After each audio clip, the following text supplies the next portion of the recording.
هغه وختونه چې پکې د ښځو خواهش لوړ وي. سلام، ستړي مشئ، زموږ احساس انفو چینل ته پخیر راغلی. هغه وختونه چې پکې د ښځو خواهش لوړ وي.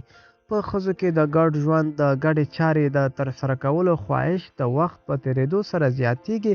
په نارینه‌وو کې دا سیستم دا ډول کار نه کوي، بلکې برعکس دی. په نارینه‌وو کې د وخت په تېرېدو سره دا ډول خواهش کمیږي. یو وخت داسې وي چې نارینه د دې مسئلې یا د دې خواهش تر ټولو زیات قوت او هیله لري، خو د وخت په تېرېدو سره ورکمیږي او بالاخره وروسته داسې وخت راځي چې په نارینه‌وو کې دا شی بیخي له منځه ځي. په مقابل طرف کې د نارینه‌وو په مقابل طرف کې په ښځو کې بیا دا سیستم سرچپه کار کوي. د ژوند تر ټولو ډېرې پورې حالت داسې وي چې د وخت په تېرېدو په دوی کې دا خواهش نور هم زیاتیږي. نه یوازې چې خواهش یې زیاتیږي، بلکې مقاومت یې هم زیاتیږي. یوه بله مسله چې د هغه د هوا مسله ده.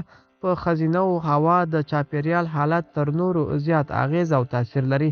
البته ګرمي یا یخني په نارینه‌وو هم تاثیر لري، خو په نارینه‌وو دا تاثیر لنډمهاله وي، خو په ښځو بیا دا تاثیر ډېر وخت دوام کوي.